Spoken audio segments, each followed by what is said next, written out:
Straight Talk. Welcome to Straight Talk. Welcome to Straight Talk. Welcome to Straight Talk.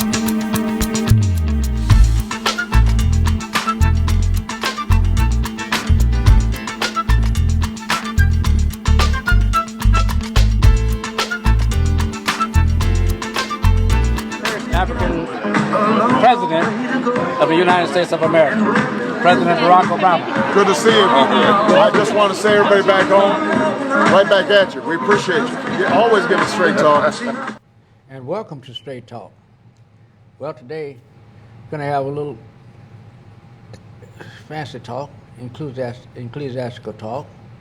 And I'm going to have my guest to tell you all about it. What are we talking about today, sir? Well, thank you, WL. As always, I count it all joy when you give me an opportunity to come down and sit up under the stewardship of you.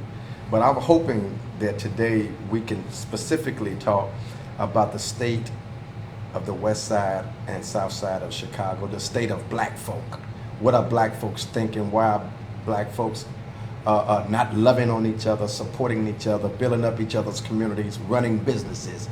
I like to talk about the lack of equality and equity in our communities. Well, I can answer all those questions. You should be the host. I should be the guest. No, I want to be the guest. I enjoy sitting, talking with you, and learning a lot. But I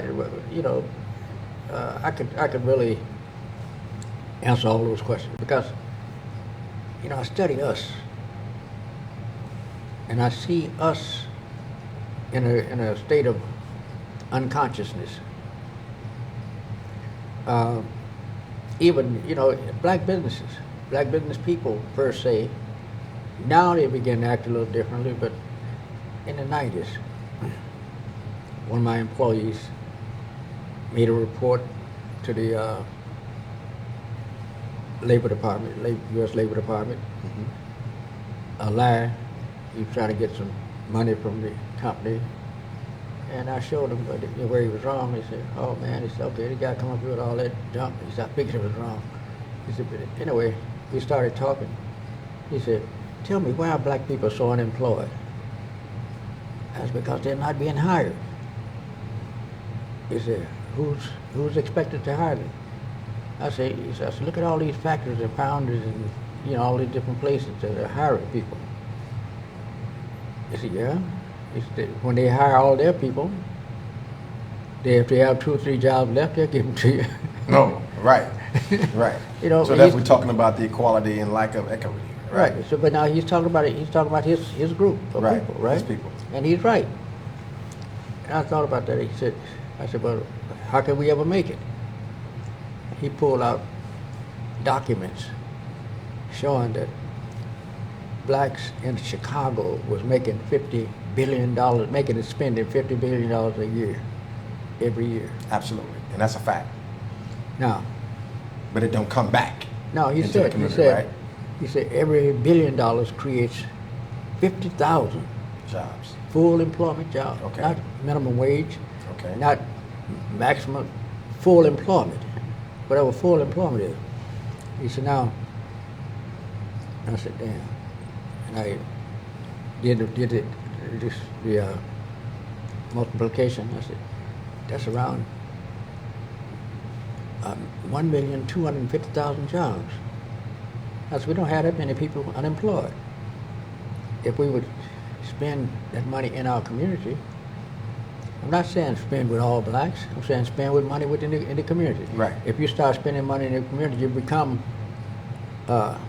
conscious of yourself, and everybody will become conscious of the fact that you got some sense now.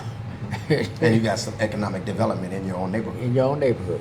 So I like where you're going with that, WL. But let me ask, so with that being said, why is there less businesses in our community, and our money's not turning over in our community, and the businesses that are in our community, the money's going out of the community, and yet we don't invest or hold no one accountable about the businesses in our neighborhood? Just like down the street here on State Street. Give you an example. When I was a sheriff, I was an investigator, and my job was to investigate on-duty injuries. Okay. I went to cut through the chase. I went to Inglewood, where one of my colleagues lived. Mm-hmm. He broke his leg chasing somebody down the road, down the street on Manhattan Road. Jumped the fence and broke his leg, allegedly. But I went to the apartment building, 18 apartments, all numbers on the bills and all numbers on the boxes. No names. I said, this is ridiculous. But there was a store right next door, adjacent to it. Okay. I passed by and made a comment. This guy was in there wiping down shelves and wiping off cans. He was by himself in the store. I said, maybe he's closed because he's in there by himself. I said, but let me just knock on the door. Maybe I could ask him. I twist the button and I went in. I saw he was open, but the store was empty. So I identified myself, told my colleague up next door I needed to talk with him. You know, gave him his name. I said, maybe you know what apartment he lives in. It's right next door.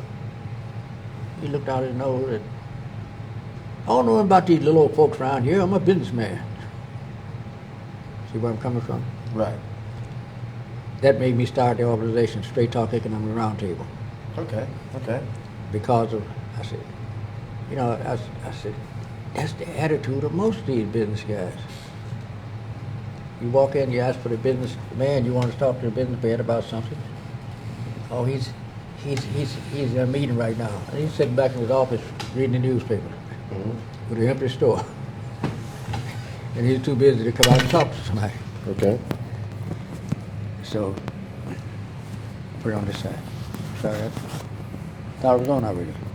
No, I just looked at you and saw it. But got you. Normally, Tony would have said something.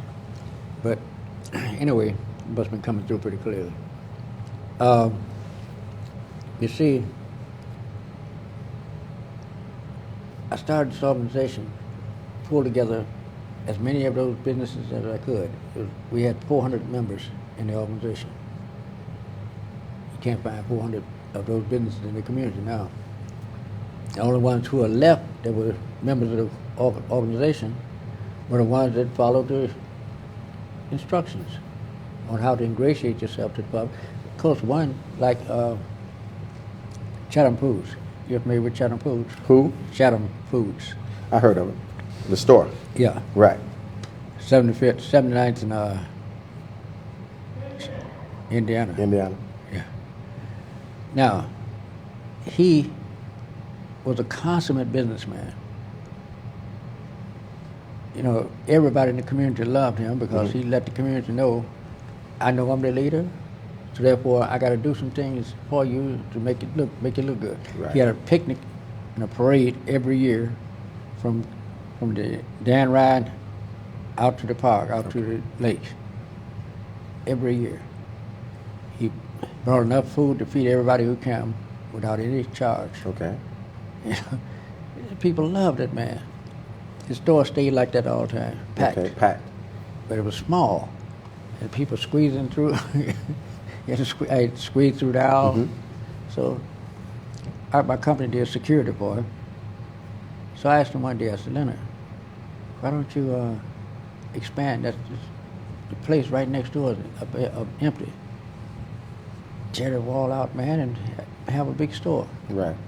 People have to squeeze through you now. He said, man, I can't control something like that. So he said it was too big for him. He didn't want to expand. Right. Okay. And I told him again, another time I asked him, I said, do you know a man like you, with your personality and your ability to ingratiate yourself to the public, you could open 10 or 15 of these stores that's closed down. And they would all be the same, just like this store. Man, there's no way I can control something like that. I said, who's trying to control? You get employees to put them in there. When Jewel was running it, they weren't trying to control it. When A&P was there, they weren't trying to control it. Yeah, they got the staff. They got the staff to do that. And run the business. And they got insurance Yeah. if there's a loss. flaw. Yeah. So he said, yeah, I can't put that kind of pressure on me. So with him, I said, that's a waste. All that good talent is a waste. And when he got ready to retire, His son had gone through college and got a PhD, and not a PhD, MBA. Masters. Right. And he told me, he said, well, son, I'm stepping down now. I'm going to turn it over to you. He said, no, you're not. He said, what do you mean? He said, I got a job downtown making $150,000 a year. Well, I'm going to come. I can't be bothered with it. Okay. So he sold it. He sold the business. Yes. And it's going As out of opposed business. to being an inheritance for his children. Right. Because the children didn't want it. Didn't want it. Okay. They saw his action and they thought that was the right action. Actually, people are born as entrepreneurs, Right. not going to school. And he knew he was an entrepreneur. He knew he was a PhD. Okay. I mean, an MBA, Right. Master's in Business Administration, but not running a business himself. Okay. So that's all he wanted to do, And I see a lot about people like that. But why WL? Okay, then the others. Yeah. Let me tell you the others now. Okay. Because he's not a businessman, Got it. so he'd be wasting his time going to open a business or going into business. But he could have hired somebody, right? He could have hired. He could have hired someone who. Yeah, to keep the family legacy, right? There were other sons too, other sons and daughters. Okay. Nobody wanted to do that. Wow. They saw how hard his father worked. He was there day and night, He would come to the meeting right across the street. Now, the Straight Talk Economic Roundtable meeting was right across the street at Josephine's. And he would come over, stay for an hour sometime, a half hour. I got to go, W. I said, why are you leaving? I said, the meeting's not over yet. He said, yeah, man, but I got a shipment coming in. I said, don't you have a receiving clerk? Yeah, but I got a watch.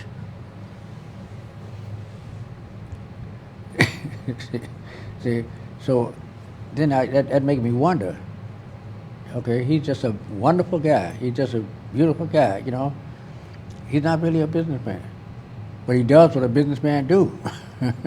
So what was his problem? I say he does what a businessman do. He wasn't a businessman. But he was astute enough to run a business. He was a student enough to run a business. Yeah. He was a student enough to know how to ingratiate himself to the Right. people. But that was just intuitive. Okay. It was, when it got beyond that, that's when it stopped. Got it. He wasn't prepared to grow. Right. He just was prepared for the level to just open up something and struggling. And when I was 6 years old in Mississippi, my grandmother would leave Memphis every morning and either go to Mississippi or Arkansas to work the fields. The truck the bus that I was on with her went to Mississippi every day. And I asked if I could go with her. She took me with her. And I discovered my first business at 6, Which was? selling water. I saw people putting their bags down and walking blocks for water. And one guy came in and complained that evening. He said, man, this is going to be my last week. This is my last week of working here. I haven't made $3 a day yet. And it's ridiculous. I can't make $3 a day. It was $1.50 a hundred, right? So I'm listening to him. And I said, I saw this guy put his bag down at least 5 times. I wasn't counting it, but it had to be at least 5 times to walk for water. So I asked the driver if I could bring my wagon with me. He said, yeah, boy, you need something to play with. I said to myself, okay, play. So you were selling water. I took the wagon and filled it up with 3 big buckets of water. Okay. Put dippers in there, pulled it through the field. I was a little 6-year-old kid. So I pulled it through the field all day, selling water. Made $18 the first day. And he couldn't make 3. He couldn't make 3. But wait a minute, he did that day, the first day. Uh-huh. He come jumping down the field at the evening. He was so happy. Man, I made $3.25 a day. That little old boy brought me water all day. And So he had to pay you though, right? No. For the water, though, yeah, right? he paid me for the water. Right. You know, I didn't tell him. I didn't give him any price. Yeah. You know, he said, how much? I said, how much you want to give me? Some put 10 cents. Some put it as high as a quarter. They had the nerve.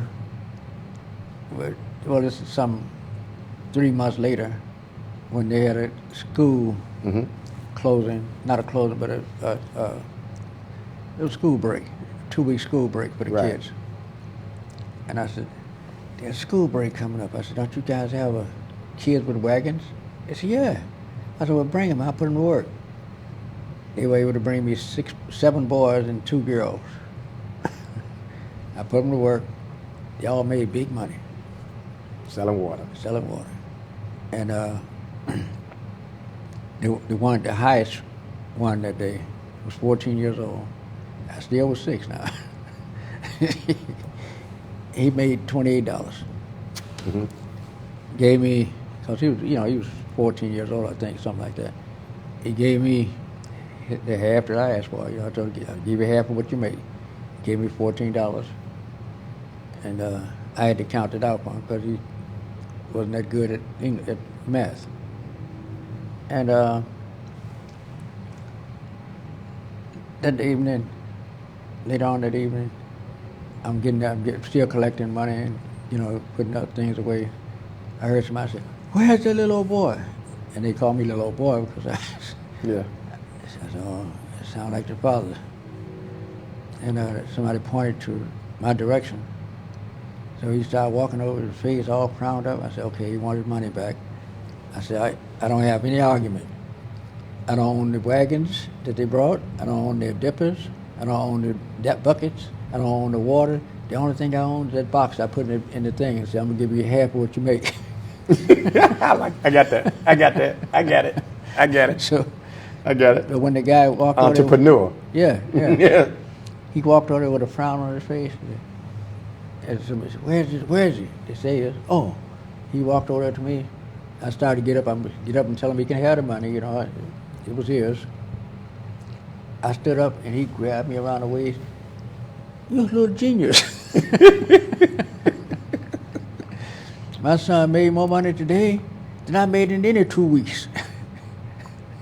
So why though, WL? Why is there now this deficiency in black-owned businesses in our community, and why is it so easy for us to accept other folks' businesses with no reservation? There's something wrong with our brains. I'm concerned. I'm Seriously. pro-black, buy black, support black. I'm serious. It's All something right. wrong with our brains.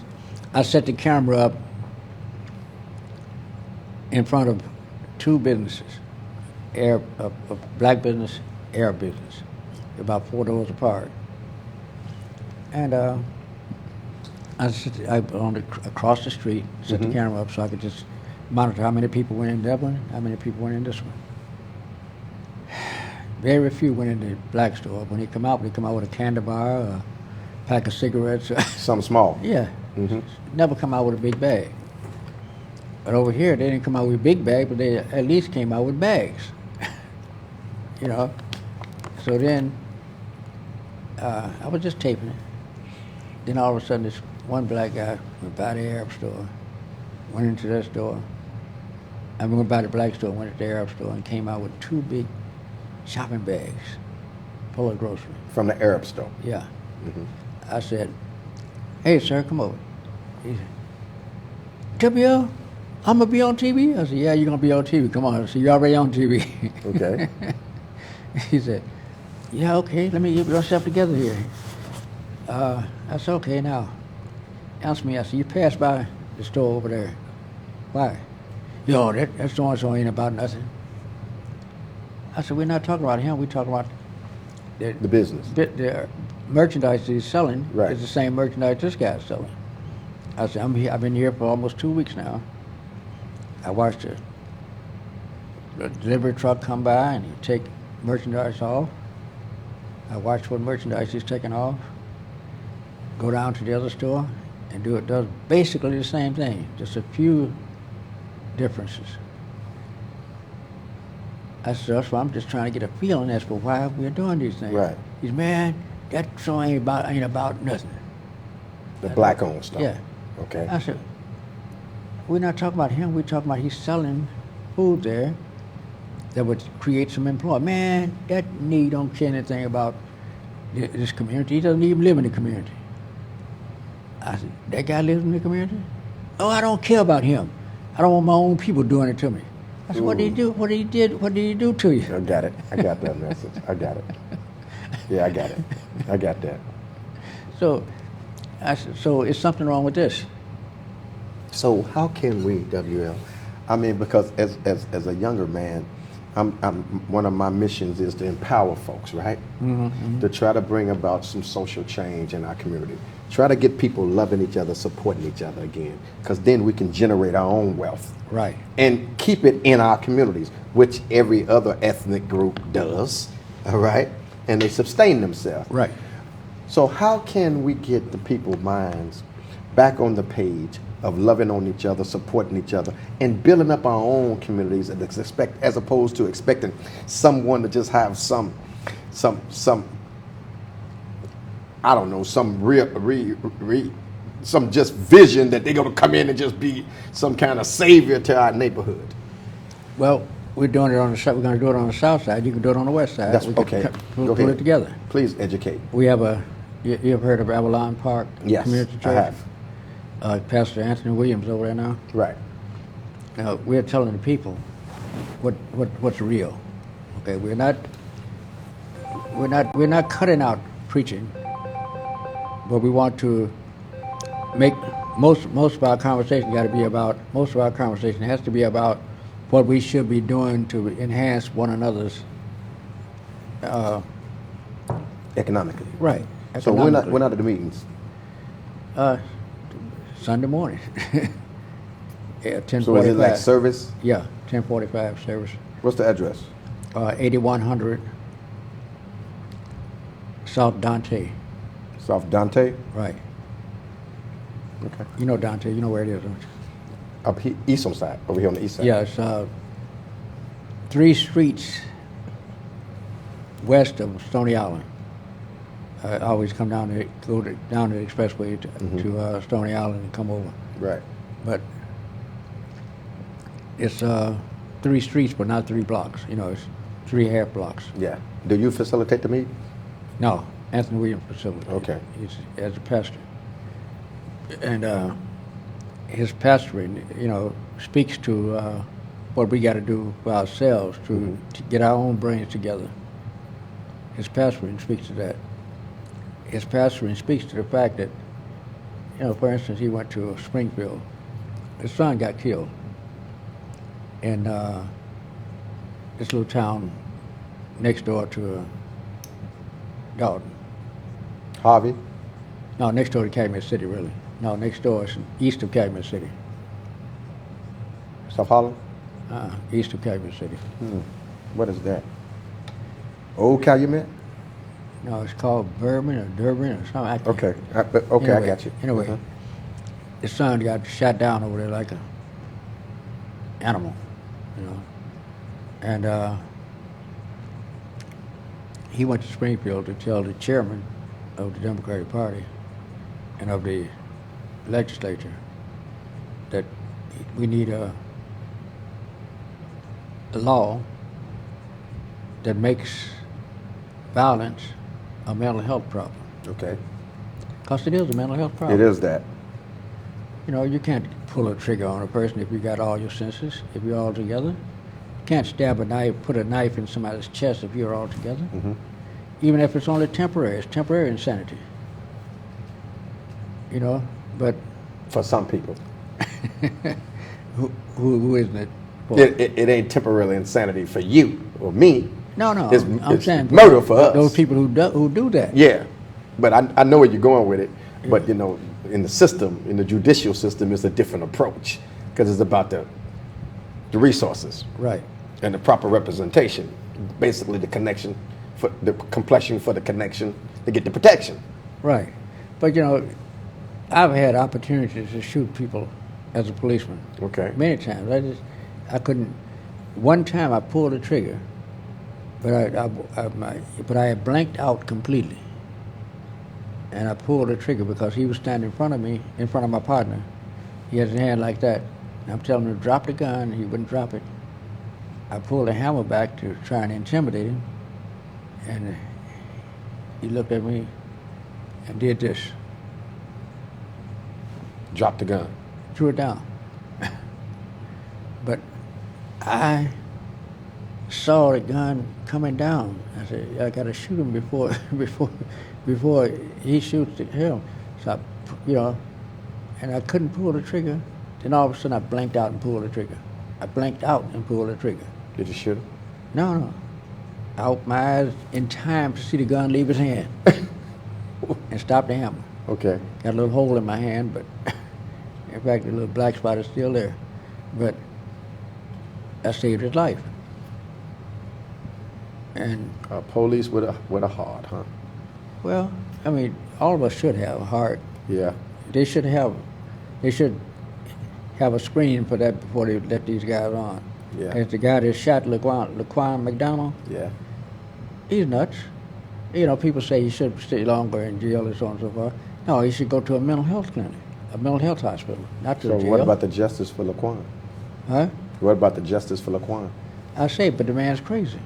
Yeah. Okay. Okay, I don't think. So all of them who lied crazy too. Right.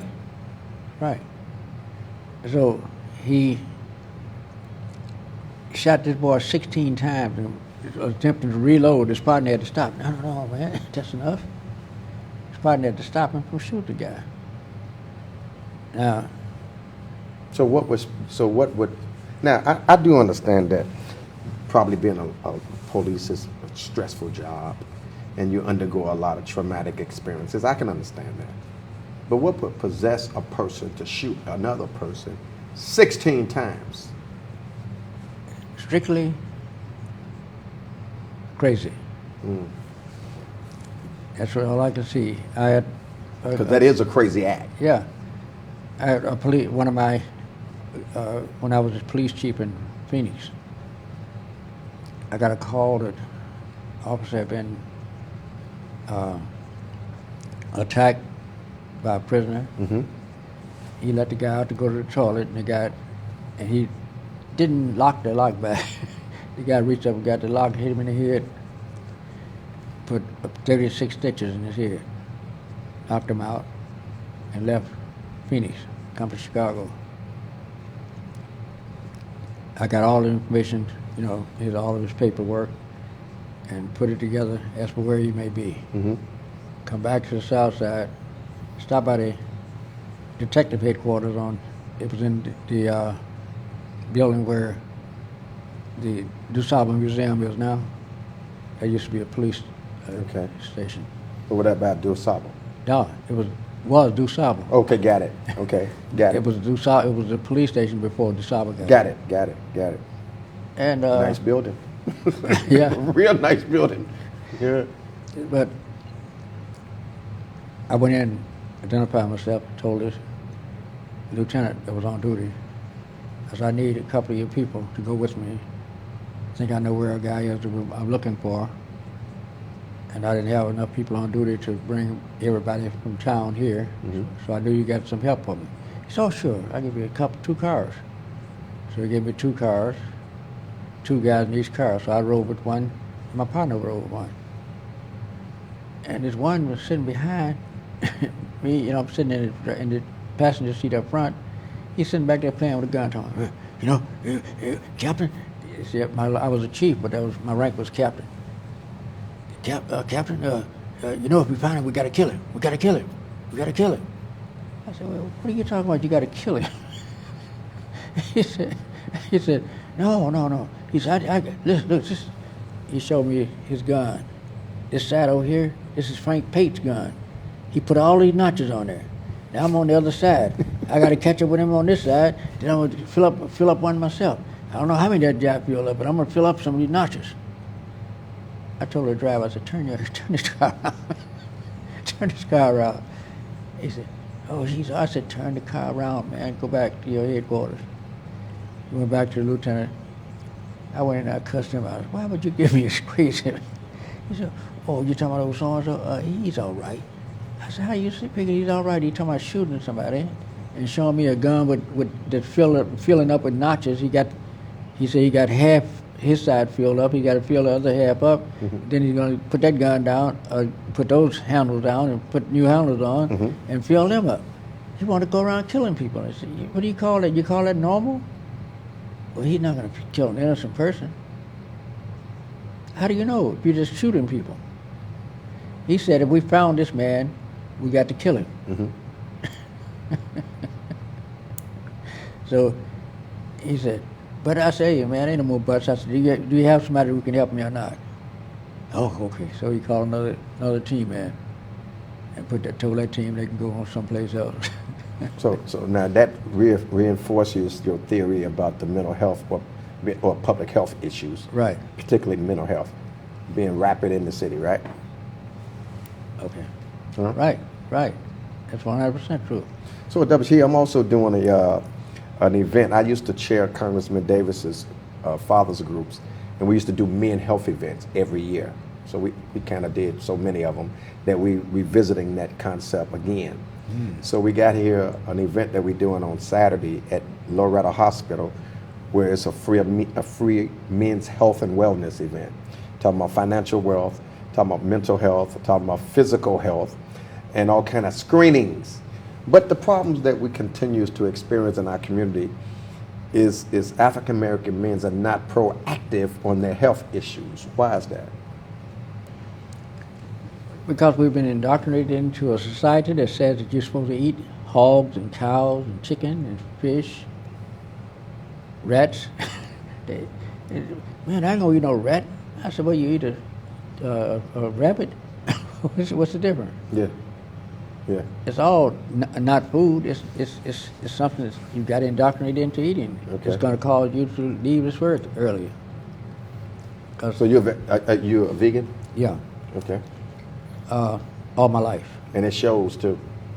You know, at about 2.5, 3 years old, uncle, they noticed that I wouldn't eat meat. So they put sausage in my mouth. And I coughed on it. They said, wait, spit it out. He coughed on it. It may have phlegm on it. So I spit it out. They put another one in. I manufactured the cough. They say, he's wasting that good meat. Don't bother him.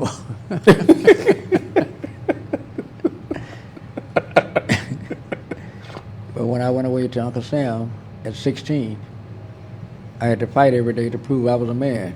You know, play fighting, you know, not really fighting. Right. And so I started lifting weights. And sergeant come over one day and said, boy, how much do you weigh? I said, 126. He said, do you know you're lifting twice your weight? He said, I know you're trying to put bulk on those bones, but it's going to take more than that. You got to eat lots of rare beef. I said, yuck. I said, okay, I'll take half of his knowledge. So I eat some beef, but I made him cook it so raw, so hard, that you had to scrape it the black off each side, and you can't get the fork through it too good. Like a jerky. Something, Yeah. like a brick. Yeah, like a brick. And I chewed through it. You know, I was a young kid, so I chewed through that brick. I ate about a fourth of it. That's about all I could eat. That was my first time trying to eat meat. And came back next day, ate a little more. The next day, a little more. The next day, I had pneumonia. Wow. Very first time I had been sick and rushed to a hospital. But So poor health is associated with eating, with your habit, your nutrition, right? With or your lack eating habits. of. Wow. With your eating So how habits. can we encourage more people, particularly African Americans, men, to be more proactive on their health? It's impossible It's impossible. because, you know, a good example is John Stroger, when he was chairman, when he was the President. president of the county board, brought all of his staff from Providence Hospital to the show, put them in the audience, and he came up, did an interview. And one of the guys, as we were leaving, he said, W.L., he said, I watch your show every night. He said, I agree with most of the things you say, but don't you think doctors have a little education about eating? I said, what do you think? He said, well, I think I eat very well. He said, I know you're going to say something different. I said, what do you eat and call it very well? He said, well, I eat steaks and pork chops. And all the things you talk about is bad. I said, well, then you're not eating food. You're eating death. And any sensible person understands you cannot sustain life with death. So the vegetables that you eat should not be overcooked. All the life cooked out of it. Right. Like I eat vegetables that were That you grow. well, Fresh. fresh vegetables, Mm-hmm. but you take them and put them in hot water, wash them off real good, and it lemons them up, it softens them up. I get bean threads. That's a spaghetti made out of beans from China, and so I know they don't have GMO in it. Put them in hot water, wash them, let them soften up. That. So do you have a book or something on your nutrition, your recipes for eating to live?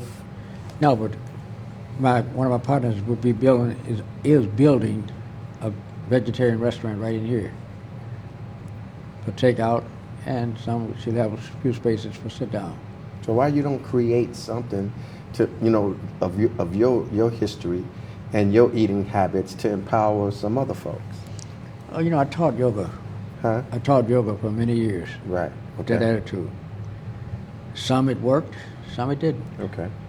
And people follow their mind, their own tradition, not mine. Because I say when a person says, "My mind told me," I said, "Which one?" There's several billion minds in your body. Mm-hmm. Now, which one are you talking about when you say my mind? Right. So, But people, you believe in the word, right? yeah, And the word said that my people perish for lack of knowledge. So if they don't know no better, how can they do better? Well, even if you tell them better, how many have I told? Oh, I'm sure you've told so many. We took a contingency to Africa, to South Africa, where we met with William Mandela. I put my arm around her shoulder. We were taking a picture. I kind of pulled her away because Danny was standing on the other side. Okay. Although I got the picture with him in it, but I reduced it down. I mean, I blew it up, and you just saw. With you and her. Yeah. Danny comes into the office. He looked at that picture. He said, "There's something wrong with this picture. Where am I?" But since you brought it up, I'm going to go on the record and say that I did try to I put a request out there for the congressman to accompany me to the show because I said I would. Because last time he invited me to the show with you at the other site, but the congressman's in D.C. So I would like the opportunity to revisit that and get the congressman out here. Right. We're going to take a little break. Okay. We'll be right back after these messages.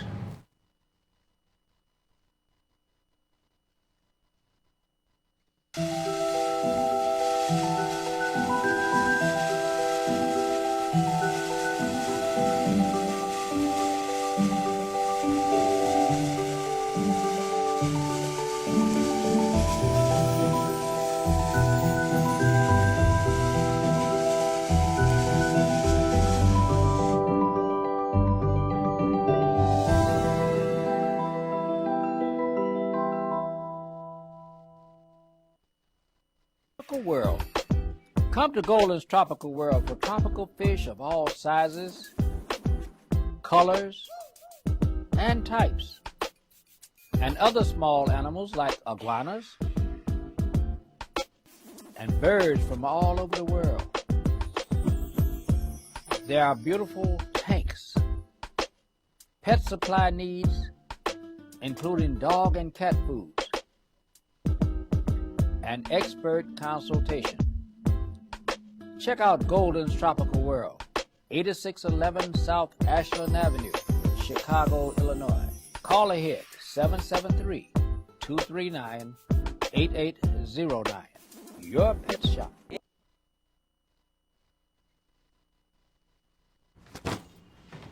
Hart, what's going on? I'm leaving. Why? What did I do? Not enough. You constantly ignore me. You barely eat anything healthy. You're half as active as you used to be. The pressure is just too much. I quit. Okay, I get it. I'll do better. Just please, don't leave. Okay. But remember, if I go, you go. Listen to your heart. Don't let it quit on you. Uncontrolled high blood pressure could lead to stroke, heart attack, or death. Get yours to a healthy range before it's too late. Bye-bye. Hi. Hoping for a crisp breeze to help keep you alert. Oh, he took a sip of water too. That'll probably help. You were probably going to turn down the radio too, so you could focus, right? Probably okay isn't okay. Right. If you see a warning sign, stop and call a cab, a car, or a friend. I think the water line is what really drove it home. I blew on him.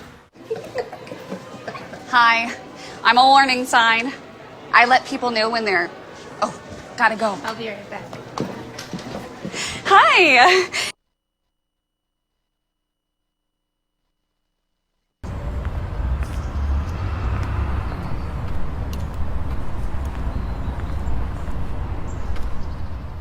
Why?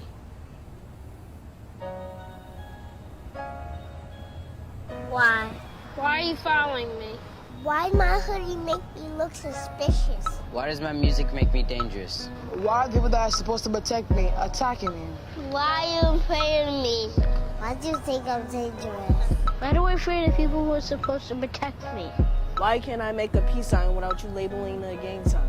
Why does standing your ground only work when I'm on the ground? Why do you show this photo over this one? Why do you only stop and frisk me? Why do you have low expectations for me? Why can't I run down the street without causing alarms? Why do you think I'm a thug? Why do you assume I'm armed? Why can I breathe? Why is my mom scared every time I leave the house? Why are you targeting me? Why am I a target? Why? Why? I know why. And it has to stop. It must stop. Because I have dreams. Because I can change the world. Because I will make a difference. Because I have a family. Because I am strong. Because I'm talented. I have a voice. I can find a cure. I have goals. I can lead the country. I am determined. I have a future. Because I'm a scholar. I am powerful. I'm someone's friend. I'm someone's brother. I'm someone's son. Someone loves me.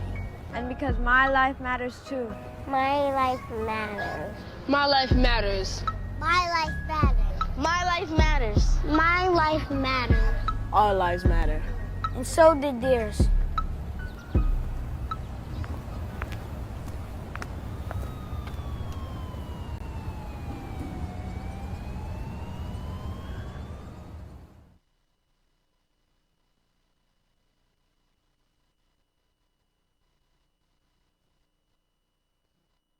Every now and then I get that feeling, and I've got something I want to say. One of the great things about being a vegan is that the uniqueness of it. And I've got to say it my way. And so gathered with me today are just a sampling of those vegans who have become loyal supporters of Soul Vegetarian. Welcome to Soul Vegetarian Restaurant.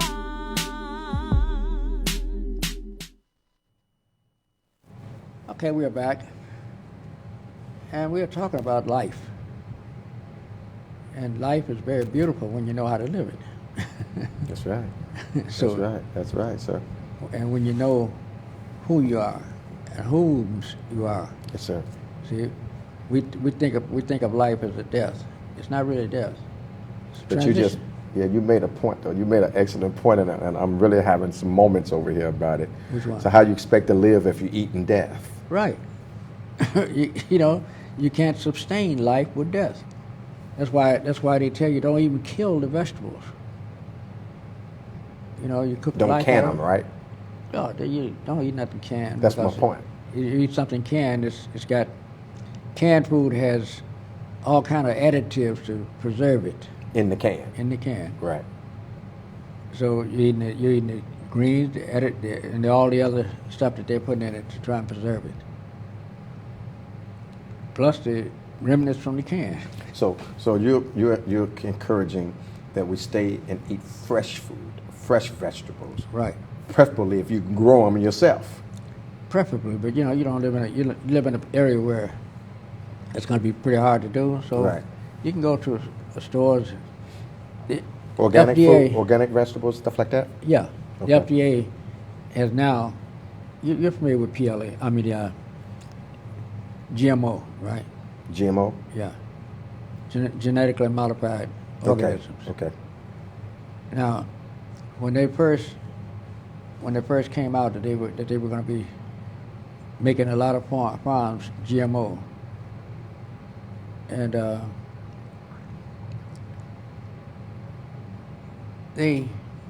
USDA came up with a plan. Say, okay, Monsanto was the main culprit. He said, what you do is place GMO on all the products. Make sure that all the farms place GMO on all the products that you are selling. And people knew what GMO was, so they weren't buying the products. So they went to Congress and got Congress to rescind that order. Congress rescinded the order. FDA came back with another plan, something they can't rescind. They told all their farms that didn't have GMO, write me a letter, give me a letter. We're going to send people in to inspect the grounds. If we don't find signs of GMO, then we will certify your organic writing. Mm-hmm. You put organic on your food, we'll put USDA certified. So if you don't find USDA certified under the organic, it may be phony. So I thought it was very commendable of them. People were saying how they didn't care about our lives. Yeah. So how can we encourage, or in your case you say that, again you said people perish for lack of knowledge. So how can we encourage more people to understand that if you want to live longer, you have to eat right, and that you can quickly slow your life expectancy by what you eat? Is that fair assessment? Or what you do. Or what you do. Yeah, I like that. Okay. Or what you do. Okay. You know, we took a friend to South Africa with us, and he got enthused by one of the people that was there already. Stay here and help me, man, build this, and I'll come back. So he told me, he was one of my top guys too. He told me, I don't want to go back. I'm going back to South Africa and work out with the people there, and that I could do about it, you're a grown man. So we went to South Africa, and a few months later he came back, went into the yoga class with us, and everything was beautiful. You still practice yoga now? Yeah. Mm. So he said,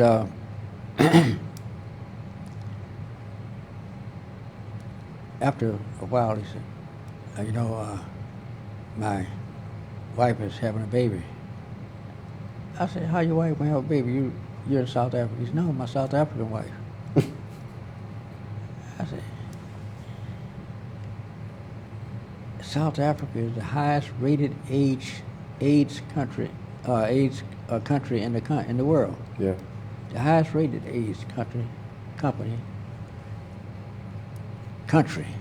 in the world. Mm-hmm.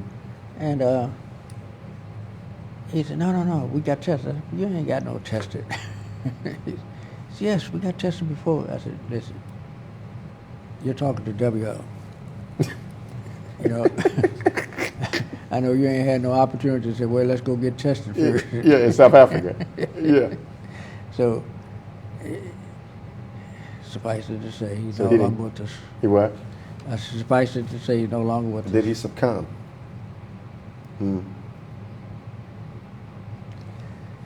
Not calling his name, but you know, he's my friend, so I don't want to embarrass the name. But it was sickening. So he succumbed to what you was initially talking about. He in the succumbed to country. death. Huh?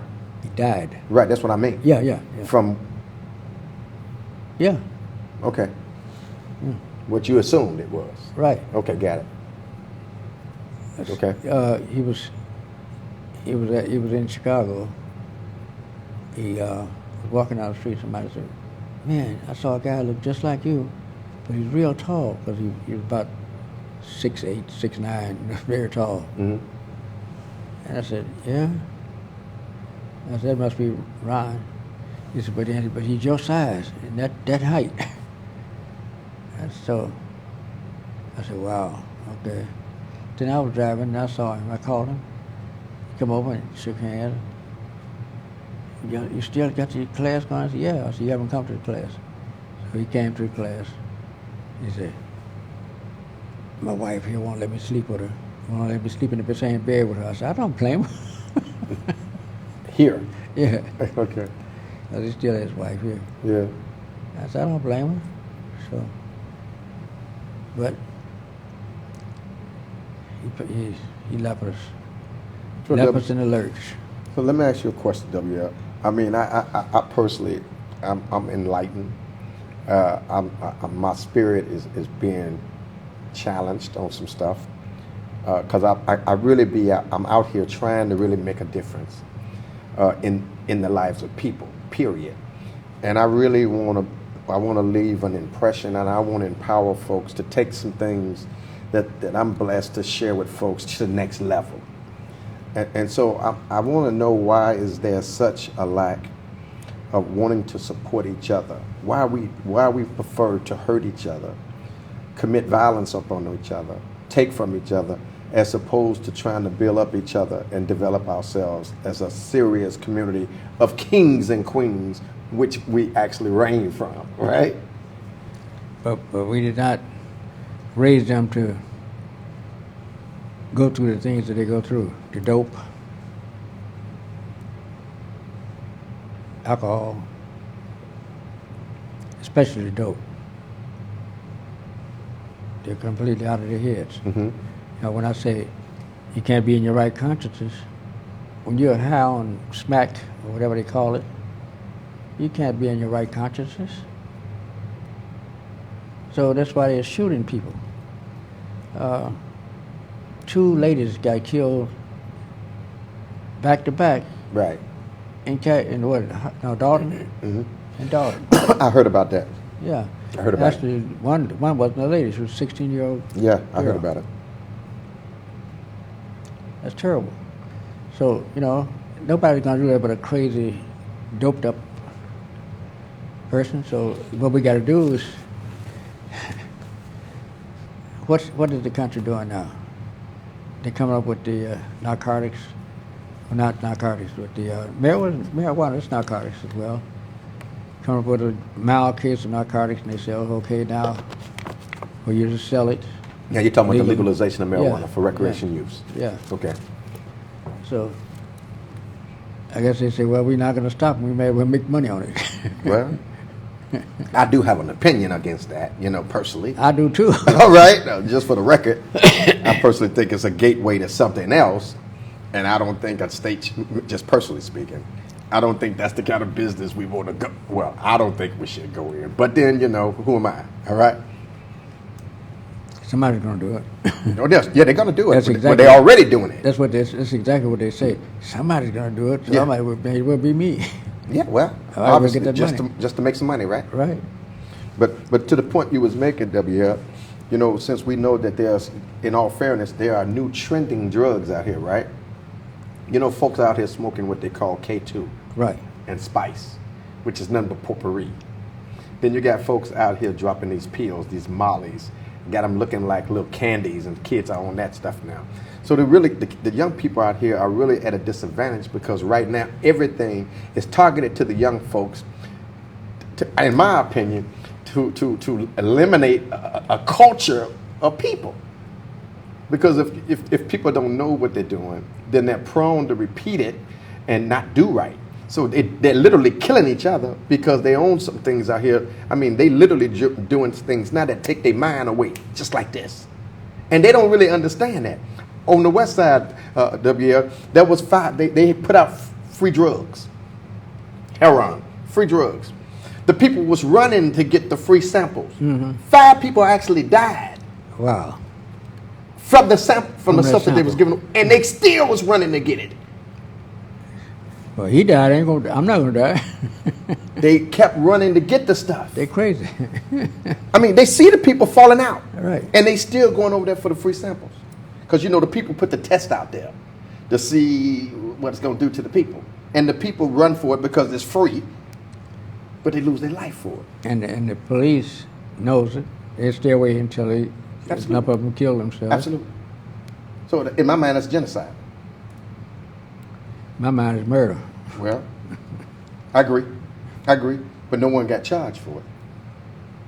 No one got charged for the death of these 5 people. 17 folks OD'd, 5 died. Wow. And I'm not talking about a long time ago. I'm talking about a couple months ago. Wow. A few months. In Cicero. On the west side of Chicago, on Chicago Avenue and Holman. That wasn't well televised, was it?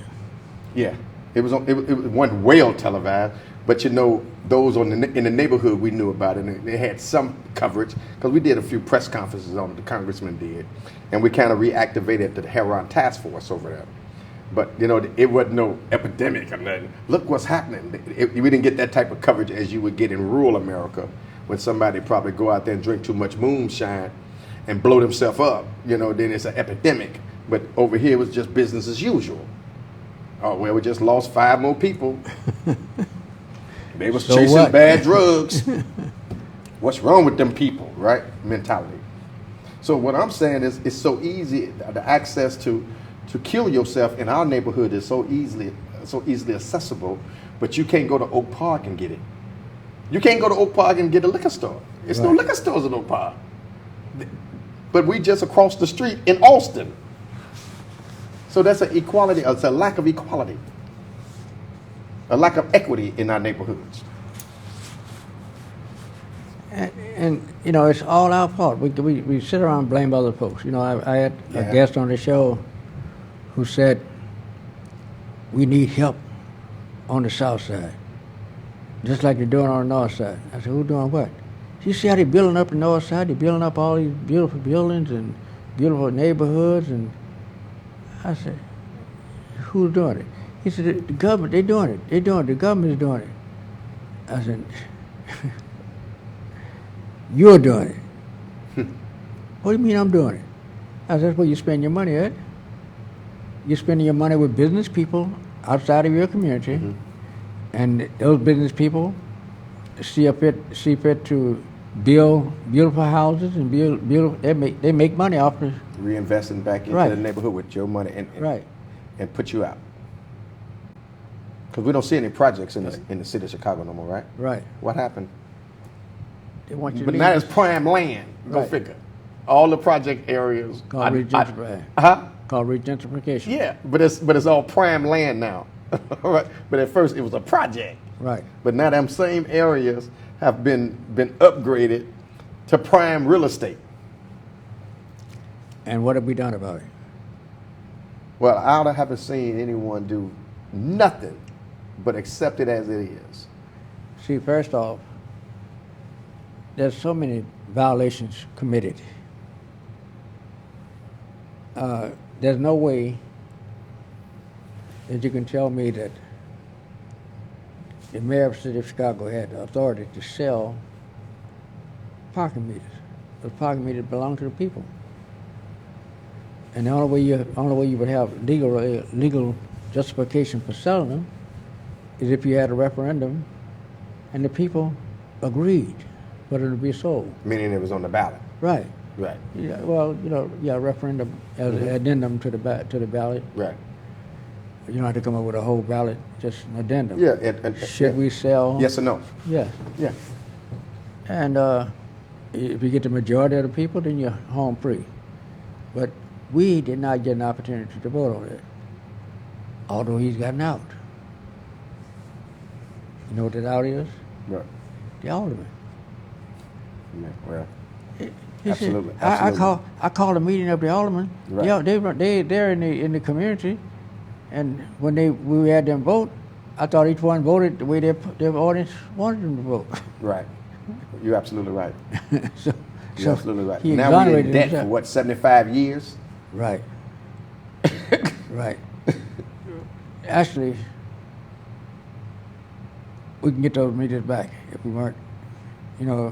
I hope Lori sees it. She's a former federal prosecutor, and as a lawyer, I know she knows the Constitution, and the Constitution says that it was an illegal movement. So all she has to do is take it back from those people. Now and you're tell talking them, about the sale. Yeah. So are you saying that you think that that sale can be rescinded? Yes. Through the mayor? The mayor without the referendum or without the participation of the alderman? Well, when they was the one who countersigned it? Yeah, I'm saying the mayor, if the mayor wanted to, he called all of them together and said, we sign off on this and say, okay. That other mayor made a mistake. Okay. Now they may be putting themselves in trouble too. Why didn't you talk to the people to get their consensus? See what Tell me why, D. Tell me why. I'm saying that's what you would tell. But I'm asking you, tell me, because I know you know. Because they're stupid. Okay. They think they're in charge. Okay. Little mayors. Yeah. Little mayors. Well, the mayor's not in charge. This government is ran by the governed. Who are the government? Governed. The governor. No, the governed. The governing body. The governed. The governed. See, we got the government. Right. And we got the governed. The governed, okay. The people who are being governed. That's right, the people. Right. Okay. And those people who are being governed actually own everything. Yeah, if they exercise that right. Even to the extent of going into the office and say, Mr. Mayor, we don't like the way you're doing your job. We have a consensus here. We want you out. Simple as that. And see, Chicago is so politically screwed up that good word for it. Huh? Good word for it. But the thing is, they're the only state. This is the only state in the country that don't have a recall law. See, in order to protect themselves against that Constitution, all these other states come up with a recall law from the state. To recall the governor. Recall any legislation. Any elected official. Got it. In other words, got it. If you want the mayor out, got it. You have to put it on the ballot, and they have a recall election, like they did in Wisconsin. See. In New York. There are many places. Yeah. But Wisconsin next door to us, if I named them. Yeah. When they had their little election, the politicians were out there making sure that their man gets back in office. He's not Summer Walker. Yeah. Mm-hmm. He's not going to be thrown out. So he won. In fact, that was for governor, wasn't it? Yeah. That was for governor, that wasn't for mayor. And, here we are sitting with all this power. And it wouldn't be too hard for someone like Al Sharpton to come in and galvanize 100,000 people. Why would Al Sharpton have to come in over the leaders we have here? I'm just saying, I just named Al. Yeah, but you did name him, though. Right. But why we have to have him from New York to come in over the leaders we have here? But he's not just a New Yorker now. He's all over the country. But he's based in New York. Yeah, but he's all In over Harlem. the country. Like Right. Jesse's based in Chicago, Right. but he's all over the country. Yeah, but he at home here. Yeah, Right. but he's all over the country. Right. And the reason I say all is because you don't have to fight with people. Yeah, he got the energy though, don't he? No, but yeah, he's younger. Yeah, he got the energy. But see, Yeah. I have to fight with people when they tell me, man, that Jesse Jackson guy, that this, that, and the other. I said, wait, what are you talking about? He ain't about nothing. I said, what do you mean he ain't about nothing? I said, you wouldn't be around here now if it wasn't for that young man when he was a young man out there fighting Yeah. for you. Absolutely. Absolutely. But that's another situation you alluded to earlier about self-hate, not believing in our own. We trust everybody else from any generation, any culture, except our own. Right. Now, I'm not 100% again for everything that Jesse has done, but I support what he stands for and what he has done, because he's done more as not being a president than most presidents who are president. All right. But literally. Think about it again. We still got to talk about the Constitution. See, everything points to all politics are what? All politics are local. You have nothing to do with the president. You had nothing to do with electing him. You can't do anything but what he tells you to do. Mm-hmm. You see, and each president that goes into office, they go into office with a job to do. And as long as they do their job, they're okay. If they don't do the job, they may end up in the pine box. And so, let's see, the distraction is, and that's why they keep it out of our hands, keep it out of the hands of the local people. Mm-hmm. I'm one of the few talk show hosts that will say that on the air.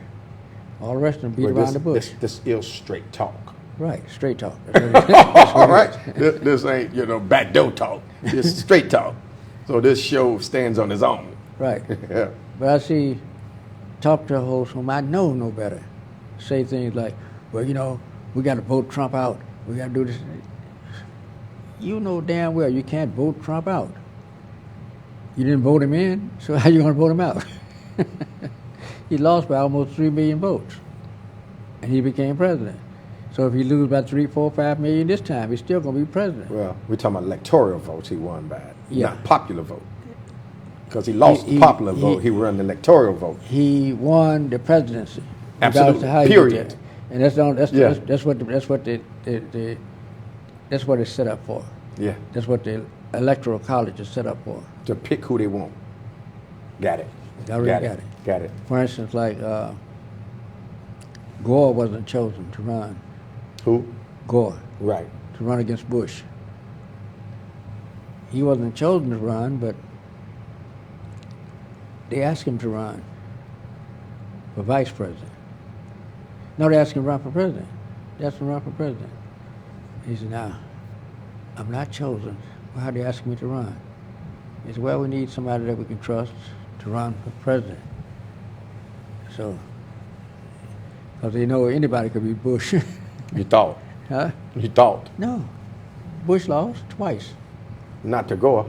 He lost to Gore, then he lost to the next candidate. No, he didn't lose to Gore. Yes, he did. He lost. Gore won. I'm saying Bush won. From Florida. Gore never been president.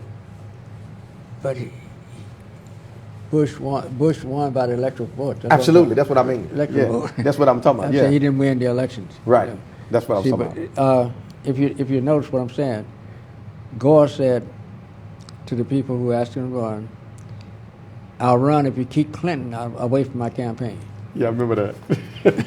I remember that. Yeah, I remember that. Everybody wondered, why would you want to keep Clinton away? He was the most popular president we've had since Abraham Lincoln. So, he said, oh, well. Then you find, if your brain was on, you would find out a little later on when Gore won, and they come up with those hanging sheds and all kind of stuff because that's it. And what did he say? Okay. That's what I was talking about. Yeah. What you just said. Yeah. So then the people filed a complaint, right, with the Supreme Court. You heard what the Supreme Court said. The Supreme Court said, well, we can't have a hearing without the victim. He was, we're the victim. We voted for this gentleman. And you're putting somebody else in. He said, well, I hear you, young man, but we can't have an election without the victim. Get the victim here within in 10 days or it's over. So they came back in 10 days, standing there before the justice. Justice said, he come out and said, okay, we ready for trial? Yes. Where's Mr. Gore? Mr. Gore said he had a golf game. Okay. So he said, okay. So by default. They got up, case dismissed. And we voted for him and he, so they were livid at him then. They really chewed Gore out. Gore said, I told you I had a golf game. I couldn't be there. And haven't been heard on in politics again. The point is, he did not want to tell them, fool, I wasn't supposed to win. Okay. Kennedy wasn't supposed to win. Okay. You know, Kennedy wasn't supposed to win. Okay. He had chosen someone else. I can't remember the guy's name for him to beat Kennedy. But Kennedy's dad put up so much money, it overrode all the electoral votes that they had. And they said, well, okay. We probably can work with him. Let's don't kill him. We can work with him. What do you mean you work with him? He'll do what we tell him to do or else. First order of business, they didn't have a job for him to do because, they didn't want to get mixed up. So they told him, said, they had Hoover to tell him, this was in the movie. Hoover told him, I've got to show you this dossier. He looked at the dossier and he saw everything that he had done in life. Womanizing, raping women, and beating women, all kind of stuff. He said, where did you get this from? He said, I don't know, Mr. President. We got to find who developed that. We got to find him and we got to kill him. Let him know we kill people. He said, okay, as long as I'm president, you'll be FBI director. Yes, sir, thank you. As if he didn't know that. So they put a watch on Clinton, on Kennedy. They watched him. So finally they saw him, his crew, his people, giving guns and ships to the Bay of Pigs. They told him, leave the Bay of Pigs alone, or let Castro handle them. Yeah. Let them fight out among themselves. We stay out of it. And they saw him giving guns and boats to these people. And they said, well, we got to kill him. They warned Castro. Castro shot down all them people in the ocean, except the ones that were at the rear were able to turn around and get away. Very few got away. And next couple of days, Clinton was shot in the head. And everybody who was involved in that shooting died. No witnesses. Yeah, right. The one who shot Clinton. Kennedy. Yeah. And the one who, the guy who shot him was killed by an agent. Lee Harvey Oswald. Yeah. No. Who shot the Kennedy? He shot. That's King. I'm sorry. Right, it was King. Yeah. Yeah. No, a agent shot the guy. He was a Chicago gangster. He shot the guy who shot Kennedy in the airport. Right. Yeah. Was in the airport? Yeah. Well, he was coming. That was in the building, someplace. In the building. And he walked up on him and shot him right there. Right. With the agents and stuff around. Yeah, everybody around. Yeah. It looked like a suicide move. Yeah. Okay. Yeah. Okay, we're out of time, so What would you like to leave the audience with? You've been questioning me. Like, Well, I told you know were what? the host. I enjoyed talking with you, WL, and I just want to lead the audience, if I may.